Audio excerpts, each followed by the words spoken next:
Hello बच्चों, मेरे channel पर जो फिजिक्स का 10th क्लास का सिलेबस हम कर रहे हैं, तो 12th चैप्टर उसके थ्योरी, इंटेस्ट, क्वेश्चंस, एग्जांपल सारे मैंने करवा दिए। अब उसकी एक्सरसाइज रही है जो चल रही है, उसी को कंटिन्यू करते हैं। इससे पहले वाले वीडियो में मैं 5 क्वेश्चन एक्सरसाइज के करा चुका हूँ। अब देखो, इसके बाद है 6th क्वेश्चन। एक copper wire has diameter 0.5 mm। Diameter आपको क्या दे रखा है, देखिए 0.5 mm। तो देखिए डायमीटर और रेडियस का यूज कर रहे हैं। या तो आप इस तरह से फॉर्मूला लगाइए पाई आर स्क्वायर, जो वायर का क्रॉस सेक्शनल एरिया होता है, समझाने के लिए लिखा हूं। या आप क्या कीजिए, या तो इसका हाफ करके रेडियस निकाल लिया कीजिए पहले। या आर कितना होता है रेडियस, d/2 का होल स्क्वायर, पाई d²/4। तो जैसा आपको इजी लगे आप कर सकते हैं। या तो सीधा डायमीटर रखा रहने दें, तो पाई d²/4 ये फॉर्मूला यूज कीजिए। पर हम ज्यादा इसकी हैबिचुअल होते हैं, तो आप इसको हाफ करके रेडियस बना लिया कीजिए। तो दोनों में जो भी आपको सही लगे आप यूज कर सकते हैं। तो d/2 यानी 0.5/2 मिलीमीटर। अब क्या है देखिए, इसके अंदर 0.5 को 2 से आप डिवाइड करेंगे, कितना आएगा 0.25। और ये देखिए मिलीमीटर क्या कर देंगे 10⁻³ मीटर। तो आप इसको ऐसा लिख सकते हैं 25 × 10⁻⁵ मीटर। तो रेडियस कितनी हो जाएगी, देखिए आप यहाँ से 0.25 कर दिया डिवाइड करके 10⁻⁻3, 2 पावर यहाँ चली गई। तो फिर मैं आपको याद दिलाऊं, जैसे जैसे आपको गिवन आप लिखते चलिए। अभी केवल हमने इतना काम किया कि रेडियस को हमने लिख लिया। उसके बाद क्या कर रहा है देखिए, रेजिस्टिविटी जो दे रखी है वो आपको दे रखी है 1.6 × 10⁻⁸ ओम × मीटर। उसके बाद देखिए क्या कर रहा है, what will be the length of this wire. Length आपको निकालनी है, कितने का रेजिस्टेंस आपको बनाना है इसको 10 ओम का। और एक और भी चीज पूछी, how much does the resistance change if the diameter is doubled. तो वो हम देखेंगे, अभी बाद में करेंगे वो वाली चीज, वो भी डिस्कस करेंगे। तो फिर इसमें क्या कर रखा, आपको डायमीटर दे दिया तो रेडियस निकल गई, रो दे रखा है, एल निकालना है, और कितने का रेजिस्टेंस बनाना है 10 ओम का। तो आप क्या लिखेंगे देखिए इसके लिए, वी नो दैट आर कितना होता है बताइए, ρL/A। ये हमने देखा था जब हमने पढ़ा था कि जो रेजिस्टेंस है किन किन फैक्टर्स के ऊपर डिपेंड करता है। तो फॉर्मूला तो यहां से कितना आएगा देखिए, आपको क्या निकालना है, यहां से L निकालना आपको। तो L कितना हो जाएगा RA/ρ। L की जो वैल्यू हो जाएगी RA/ρ। एरिया कितना होगा देखिए पाई r²/ρ। तो इस फॉर्मूले में सारी वैल्यूज पुट करके हम क्या निकाल लेंगे, लेंथ कितना आएगा, r कितना है 10, यहां से पाई की वैल्यू 3.14, r का स्क्वायर यानी 25 × 10⁻⁵ × 25 × 10⁻⁵। और रो कितना है देखिए 1.6 × 10⁻⁸। तो ये सारा अब आप क्या करेंगे देखिए, सोल्व करके, थोड़ा मैं सोल्व कर देता हूं फिर आप डिवाइड कर लेना। देखो जब आप कैंसिल आउट करेंगे यहां से तो कितना आएगा देखिए, 3.14 है, इसको मैं एक बार 1.60 लिख लेता हूं ताकि हम क्या करें, इधर वाला कैंसिल आउट हो जाए, ये इस पॉइंट से पॉइंट कैंसिल आउट हो जाएगा। तो कितना आएगा देखिए, जब आप इसको 2 से कैंसिल आउट करेंगे तो ये कितना आ जाएगा 157, और ये आ जाएगा 80। ठीक है। अब उसके बाद देखिए, तो ऊपर आप लिख दीजिए, ये थोड़ा आप कैलकुलेशन कर लेना, इतना और कर देता हूं मैं इसमें, जो कट रहा 5 5 का 25 और 16 5 का 80। अब देखिए तो कितना आएगा देखो, ये तो ये कितनी रह जाएगी पावर देखिए 157 रह गया। एक तो हमारे पास एक 5 ये है और ये 25, 525 कितना हो जाएगा 125। नीचे कितना रह जाएगा, पावर का भी कैलकुलेट करते हैं, नीचे रह जाएगा 60। तो देखिए थोड़ा सा मैंने सोल्व करके इजी बना दिया, पॉइंट से पॉइंट हटाया, डेसिमल से डेसिमल, 2 से कैंसिल आउट किया, फिर ये 5 से किया तो ऊपर 157 रह गया और 5 रह गया, उसको 25 से किया तो 125 और 60। कैलकुलेशन जैसे भी आपको सही लगे। 10 की पावर देखिए, एक पावर ये है और 10 की पावर -10 ये है, तो कितनी रह जाएगी पावर? 10 की पावर 1 है ना, तो 10 की पावर -9 रह जाएगी। नीचे 10 की पावर -8 है, तो ऊपर कितनी रह जाएगी? 10 की पावर -1। देखिए फिर से सुन लीजिए, पावर 1 है, ये -5 -10 होगी पावर। ये पावर नहीं, कभी आप इसको भी कैलकुलेट कर दें तो 10 की पावर -9 रहेगी ऊपर, और ये -8 है, कैंसिल आउट, ऊपर -1 रहेगी। ये 16 था, तो आप अब यहां से कैलकुलेशन लेंथ की कर लेंगे। अब देखिए, देखो इसके बाद दूसरे पोर्शन में क्या पूछा है, देखिए इसी के क्वेश्चन के, how much does the resistance change if the diameter is double. Resistance कितना चेंज होगा यदि डायमीटर को हम डबल करते हैं? या तो वापस से लेंथ आ जाएगी, इस फॉर्मूले से निकाले वो ज्यादा कंफ्यूजिंग होगा। आप क्या करेंगे, देखिए इस फॉर्मूले को यूज कीजिए, R equal to rho L upon a. Area कितना होगा, देखिए वो ही लिख दीजिए पाई डी स्क्वायर अपॉन 4, क्योंकि डायमीटर के अकॉर्डिंग लिख देते हैं ना। तो कितना जो भी आपको इजी लगे, रेडियस, क्योंकि देखिए डायमीटर डबल होगा किसी चीज का वायर का, तो रेडियस भी डबल होगी। डायमीटर हाफ होगा तो रेडियस भी हाफ होगी। वो डायमीटर जितना बढ़ेगा रेडियस भी उसी हिसाब से बढ़ेगी ना, तो उससे कोई फर्क नहीं पड़ता है। तो यहां से R कितना आ जाएगा, देखिए 4 ऊपर ले लेते हैं, 4 रो L upon pi D square, इसको मान लेते हैं इक्वेशन नंबर 1। देखिए दूसरे पोर्शन के लिए अब हम कर रहे हैं काम, ये कह रहा है कि डायमीटर को हम क्या कर दें, डबल कर दें। तो डायमीटर को डबल कर दें तो रेजिस्टेंस पर क्या इफेक्ट होगा, तो ये फॉर्मूला हमने लिखा, 4 को हम ऊपर ले गए, तो ये बन गया 4 रो L पाई डी स्क्वायर। अब देखिए, देखो अब मिटा देते हैं हम। अब देख आप क्या करेंगे, देखिए when diameter is doubled, diameter क्या कर दिया आपने, डबल कर दिया, देन बाय इक्वेशन 1 कितना आएगा बता दीजिए, R डैश 4 रो L पाई डी कितना कर दिया, 2D कर दिया आपने, डबल कर दिया। तो क्या होगा यहां से, देखिए R डैश, देखिए 4 में एजीटी लिखता हूं, रो L एजीटी लिखता हूं, पाई, ये 2 का स्क्वायर यानी 4D स्क्वायर। इसको मैं कहां लिख देता हूं, देखिए 1/4 से 4 कैंसिल आउट मत कीजिए, मैं समझाता हूं ऐसा क्यों है। क्या किया, देखिए हमने यहां पर D को हमने कितना लिख दिया, 2D, तो कितना आ गया 4 रो L अपॉन पाई, 4D का स्क्वायर, 4 को इधर लिख दिया। क्यों नहीं किया कैंसिल आउट, क्योंकि ये क्या बन गया बताइए, 4 रो L पाई डी स्क्वायर क्या बन गया, R बन गया। किसको यूज किया आपने, यूजिंग इक्वेशन 1।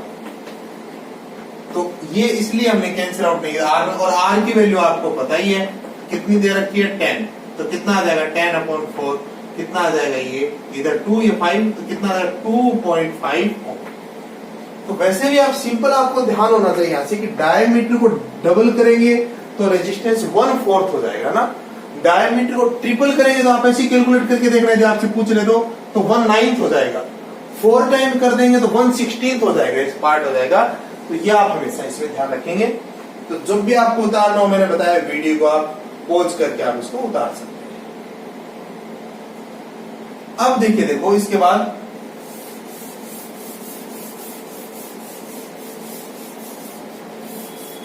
नेक्स्ट जो अब रहेगी एक्सरसाइज 7, क्या है देखिए उसके अंदर, the values of current I flowing in a given resistor for the corresponding values of potential difference V across the resistor are given below। I आपको दे रखा है किसके अंदर, एम्पियर के अंदर, ये वैल्यूज आपको दे रखी है, और V किसके अंदर दे रखा है, वोल्ट के अंदर। क्या क्या वैल्यूज आपको दे रखी है, देखिए आप एक टेबल बना सकते हैं, देखिए आप यहां से, तो ये वैल्यूज आपको गिवन है। क्या करना है अभी हम देखते हैं, देखिए यहां से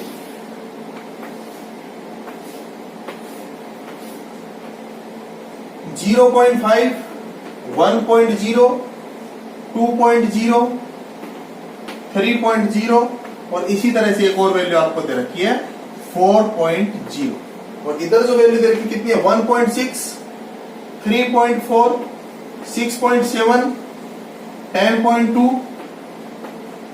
13.2। तो ये वोल्टेज और करंट की वैल्यू कह रहा है कि plot a graph between V and I and calculate the resistance of that resistor. तो एक तो हमें V और I के बीच हमें क्या करना है, ग्राफ प्लॉट करना है, और दूसरा हमें क्या करना है, रेजिस्टेंस उसका हमें बताना है, जो रेजिस्टर है उसका। तो ये देखिए, देखो ये एक चीज आप हमेशा यहाँ से ध्यान रखेंगे, देखिए कि यहाँ आपको कुछ गिवन नहीं है, आप किसी को भी एक्स एक्सिस पर ले सकते हैं, किसी भी क्वांटिटी को वाई एक्सिस के ऊपर आप ले सकते हैं। जनरली हम क्या करते हैं, देखिए जो चीज यूनिफॉर्मली, जैसे यहाँ करंट चेंज हो रही है ना, तो इसको हम यहाँ ले लेते हैं, केवल यहाँ फर्क पड़ा है, 0.5 का चेंज हुआ है, आगे 1 का, फिर 1 का, फिर 1 का, तो इसको हम कहाँ ले लेते हैं, इस चीज को हम ले लेते हैं इस एक्सिस के ऊपर, आई को, आई किसके अंदर है, एम्पियर के अंदर। और लेकिन ये हार्ड एंड फास्ट नहीं है, आप जैसा भी चाहे ले सकते हैं। और V क्या है, वोल्ट के अंदर, इसको हम कहाँ ले लेते हैं, इस एक्सिस के ऊपर हम इसको ले लेते हैं, ठीक है। I के देखिए क्या वैल्यू इसकी जरूरत होगी, इसको 1 2 3 4 5 6 ये हमारे पास है एम्पियर के अंदर, और वोल्टेज की 13 तक जरूरत होगी ना, तो आपके पास ग्राफ में तो ये मैं स्केल लिख दूंगा अभी, जैसे आप ग्राफ बनाते हैं छोटे क्लासेस में आप बनाते हैं 2 4 6 8 10 12 14, यानी आपने क्या लिया है, देखिए जो एक्स एक्सिस है उस पर क्या स्केल आपने यूज किया है, scale on x axis 1 centimetre, एक बड़ा डिवीजन 1 सेंटीमीटर का होता है ना, 1 सेंटीमीटर आपने कितना माना है, 1 एम्पियर। और आपने जो स्केल यूज किया है वाई एक्सिस के ऊपर, उसमें आपने क्या माना है, 1 सेंटीमीटर को 2 वोल्ट लिखा, क्योंकि यहाँ ज्यादा वैल्यू की तो। अब पॉइंट लगाते जाइए, देखिए 0.5 इनके बीच में आएगा, इधर कितना करना है 1.6, तो 1.6 आप सबको पता कैसे करते हैं, देखिए ये तो इधर देखिए 10 डिवीजन होंगे, तो 10 डिवीजन 1 बन रहा है ना 1 एम्पियर, तो एक डिवीजन किसको रिप्रेजेंट करेगा, 0.1 को ना, और इसमें 10 डिवीजन कितने बन रहे हैं, 2, तो एक डिवीजन किसको रिप्रेजेंट करेगा, 0.2 को ना। आप समझते हैं सभी क्या बोला मैं, 10 डिवीजन क्या है, 10 छोटे वाले जो डिवीजन है, यहाँ समझाने के लिए लिख रहा हूँ, केवल 2 वोल्ट है, तो एक डिवीजन कितना होगा 2/10 यानी 0.2 वोल्ट, तो 1.6 लेना है तो कितने हो जाएंगे 8 डिवीजन टोटल, तो इसके सामने यहाँ ये पॉइंट आ गया। इसी तरीके से 1 के ऊपर कितना करना है 3.4, तो 3.4 करना, वही 2 के और 4 के बीच कितना करना है 3.4, तो एक डिवीजन 2.2 2.1, एक तरह से कितने डिवीजन हो जाएंगे 7 डिवीजन और चाहिए ना। तो आप ये देखेंगे इस तरह से 2 इधर से 2 लेना है आपको, इधर से 6.7, तो 2 आपको इधर से लेना है और इधर 6.7, यानी उसी तरह से 3, देखिए 6 तक तो कंप्लीट हो गया, 0.7 के लिए कितने डिवीजन चाहिए, 0.2 के लिए एक डिवीजन, 0.4 के लिए 2 डिवीजन, 0.3 के लिए 0.6 के लिए 3 डिवीजन, तो इसी तरह से कितने 3.5 डिवीजन, यानी 6 के बाद 3.5 डिवीजन आपको इसके अंदर चाहिए होंगे। तो ऐसे करते करते आप इधर से 3 लेंगे, इधर से 10.2 हो जाएगा, और इधर से 4 लेंगे तो उधर से कितना हो जाएगा 13.2। 30 आप सब समझ रहे हैं कितने डिवीजन चाहिए होंगे। उसी तरह से 10 और 12 के एकदम बीच में 13 आ जाएगा, 13.2 6 डिवीजन हो जाएंगे। तो ऐसे आप समझ लीजिए 3.4 करना था जैसे, तो 2 और 4 के बीच एकदम 3 हो गया, तो 2 डिवीजन और। 6.7 करना था, ये थोड़ा ज्यादा कंफ्यूजिंग है। देखिए 6.6 होता तो कोई दिक्कत नहीं थी, 3 डिवीजन, 6.8 होता तो 4 डिवीजन, तो 3 और 4 डिवीजन के बीच आपको लेना है। तो ये ध्यान आप इसमें रखेंगे और फिर इन सारे पॉइंट्स को आप मिला दीजिए, अप्रोक्सीमेट आपको क्या मिलेगा, एक स्ट्रेट लाइन आपको यहाँ पर मिल जाएगी। थोड़ा बहुत जो पॉइंट रहेंगे वो इधर उधर रहेंगे, तो उनको आप एकदम स्केल, यदि आप ग्राफ पेपर पर बनाएंगे तो इस तरह से बहुत ही अच्छा आपका ग्राफ आएगा। अब क्या है, देखिए जो ये वैल्यूज है, आप जब भी ग्राफ बनाते हैं वैल्यूज भी लिख दिया कीजिए हमेशा। यानी पहले कौन सा कोऑर्डिनेट लिखते हैं, एक्स वाले, यानी ये कितना है 0.5 एम्पियर, 1.6 वोल्ट। ये दूसरा पॉइंट ऊपर मिक्सअप हो जाएगा, लिख देता हूं 1.0 एम्पियर, 3.4 वोल्ट। इसी तरह से ये 2.0 एम्पियर, 6.7 वोल्ट। फोर्थ पॉइंट कितना है, क्योंकि मेरा ग्राफ है जो आप उसमें लिख सकते हैं, फोर्थ पॉइंट कितना है 3.0 एम्पियर, 10.2 वोल्ट। और लास्ट में 4.0 एम्पियर, 13.2 वोल्ट। तो ये 500 पॉइंट के ऊपर आप लिख दीजिए इस तरह से, ये इस पॉइंट के लिए है, ये इसके लिए है। तो आप इस तरह से इस ग्राफ को प्लॉट करेंगे। फिर आपसे क्या पूछा है, देखिए जो रेजिस्टेंस है वो आपको कैलकुलेट करना है। तो रेजिस्टेंस कैलकुलेट करने के लिए आपके पास देखिए यहाँ कैसे आपको रेजिस्टेंस कैलकुलेट करना है। जब भी आपको ग्राफ से रेजिस्टेंस इस तरह से पूछे तो कोई आप 2 पॉइंट ले लीजिए। देखिए इसमें आंसर थोड़ा वेरी कर सकते हैं, अलग अलग आप बुक में आप देखेंगे, क्योंकि वो 2 पॉइंट कौन सी लिए, जैसे ये 2 पॉइंट लोगे तो कुछ ज्यादा फर्क नहीं पड़ेगा हालांकि आंसर में, लेकिन ये 2 पॉइंट लोगे कुछ और आंसर आएगा, ये 2 पॉइंट लोगे कुछ और आएगा, लगभग एक जैसे आंसर आएंगे, ज्यादा वैल्यूज में फर्क नहीं होगा लेकिन थोड़ा थोड़ा फर्क होगा। तो हम ये 2 पॉइंट ले लेते हैं, एक तो ये और दूसरा ये। तो रेजिस्टेंस कैसे निकाल देते हैं, देखिए कैसे रेजिस्टेंस निकालते हैं। इसके अंदर चेंज रेजिस्टेंस में से क्या होता है, वोल्टेज अपॉन करंट। तो यहां क्या लेते हैं, change in voltage upon change in current. फिर से सुन लीजिए, थोड़ा सा एक नई चीज आपके लिए देखिए। पहले हमने क्या किया, ग्राफ प्लॉट किया, ये मैंने समझाने के लिए लिखा था, ये मिटा सकते हैं आप। तो क्या कर देंगे आप, देखिए रेजिस्टेंस के अंदर change in voltage upon change in current आप इसके अंदर कर देंगे। तो क्या आएगा, देखिए कितना वोल्टेज में चेंज हो रहा है। देखिए 2 पॉइंट के अंदर, इस पॉइंट के ऊपर आप यहां से देख लीजिए, आपको मिक्सअप हो रहा है। तो कौन कौन से 2 पॉइंट लिए, एक तो ये पॉइंट लिया हमने, और एक हमने कौन सा पॉइंट लिया है, 2 और 3, ये वाले 2 पॉइंट हमने लिए हैं। तो कितना आएगा बताइए, वोल्टेज कितनी चेंज हो रही है, 10.2 माइनस 6.7 अपॉन 3 माइनस 2। तो कितना आएगा ऊपर, देखिए आंसर कितना आएगा ऊपर, 3.5 अपॉन 1। तो कितना आ जाएगा ये, 3.5 ओम। तो ये अब जैसे आप अपनी टेक्स्ट बुक के बाद आंसर देखेंगे तो उसको देखेंगे तो उसने कौन से 2 पॉइंट लेकर सोल्व कर रखा है, ये वाले 1 और 2, यानी ये वाले 2 पॉइंट। इसको मैं एक बार हटा रहा हूं, तो वो दोनों देखिए, आप खुद में आपको बता देता हूं, ज्यादा फर्क नहीं है। कैसे, देखिए इसमें लगाइए फॉर्मूला इन 2 पॉइंट्स के बीच, कौन कौन से के लिए, आप चाहे ये कर देना चाहे हम करा रहा हूं, इसलिए मैंने कराया आपको कंफ्यूजन नहीं रहे। क्योंकि कोई बुक में देखोगे कोई सोल्यूशन मिलेगा, कोई में कोई, तो वो सारे सही होते हैं। थोड़ा तो कितना है, देखिए इन 2 पॉइंट्स को लेंगे, कितना वोल्टेज में चेंज हो रहा है, चेंज इन वोल्टेज ऊपर, तो नीचे चेंज इन करंट 2 माइनस 1। तो कितना आएगा, 6.7 में ये कितना आएगा, 3.3 अपॉन 1। तो कितना आएगा, 3.3 ओम। तो पहले वाला आंसर था 3.5, ये 3.3।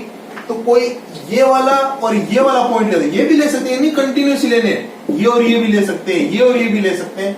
तो जो आंसर आएंगे थोड़ा बहुत कोई वेरी यहां से करेंगे।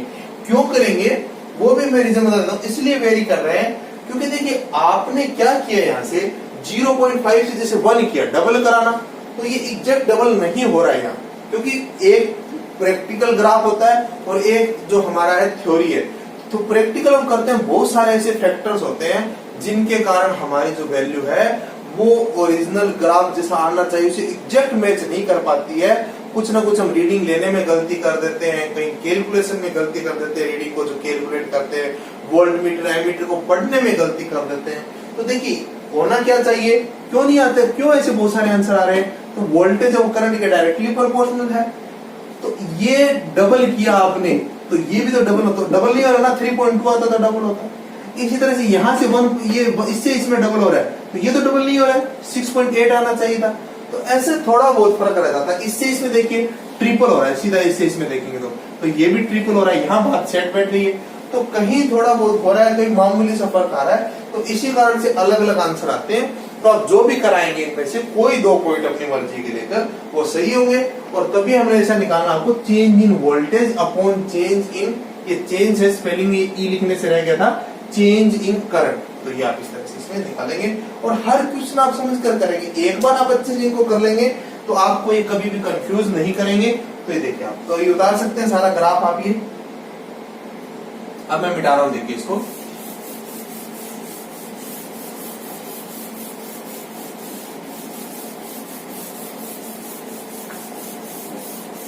तो आज देखिए क्वेश्चन थोड़े टाइम कंज्यूमिंग है, अभी तक वाले हमारे दोनों क्वेश्चन जो हमने किए हैं। अब देखते हैं, देखो आगे एक question, when a 12 volt battery, क्या कह रहा है देखिए, क्या गिवन है देखिए कि जो बैटरी है कितने की है, 12 volt, 12 volt battery is connected across an unknown resistor, ये आपको पता नहीं है। There is a current of 2.5 milli ampere, कितनी करंट बता रहा है, 2.5 मिली ampere. Find the value of the resistance of the resistor, तो ये आपको बताना है। फिर से ये बहुत ही सिंपल सा, इसमें कोई टाइम नहीं लगेगा। वोल्टेज आपको दे रखी है कि when a 12 volt battery is connected across an unknown resistor, ये लिख लिया हमने, और there is a current of 2.5 milli ampere. इतना जरूर आप ध्यान रखेंगे, मिली के लिए 10 की पावर क्या करेंगे, -3 जरूर करेंगे। तो क्या है बताइए, बाई ओम्स लॉ क्या आ जाएगा, देखिए आप यहां से R is equal to V upon I, तो कितना आएगा, V कितना है 12, I कितना है 2.5 इंटू 10 की पावर। सिंपल आपको वैल्यू पुट करनी है 12 और 2.5 इंटू 10 की पावर -3, तो कितना आएगा देखिए आप ये। अब आपको बस सोल्व करना है, ये पॉइंट जब आप हटाएंगे तो यहाँ 0 लगेगा, ये पॉइंट हटाएंगे तो 0 लगेगा। कितना आएगा देखिए 5 किससे कैंसिल आउट होगा, 24 और ये 5, तो 24 अपॉन 5 जो है कितना आ जाएगा 4.8, और ये ऊपर जाकर क्या बन जाएगा 10 की पावर 3 ओम। तो इतना आपका आंसर सर ये सिंपल, आपको V की वैल्यू रखी, पॉइंट हटाया 0 लग गया और सॉल्व हमने कर लिया, 5 से कैंसिल आउट कर दिया। ऐसा लिख सकते हैं, या जब भी 10 की पावर 3 आता है आप क्या लिख सकते हैं उसको, किलो ओम आप उसको लिख सकते हैं।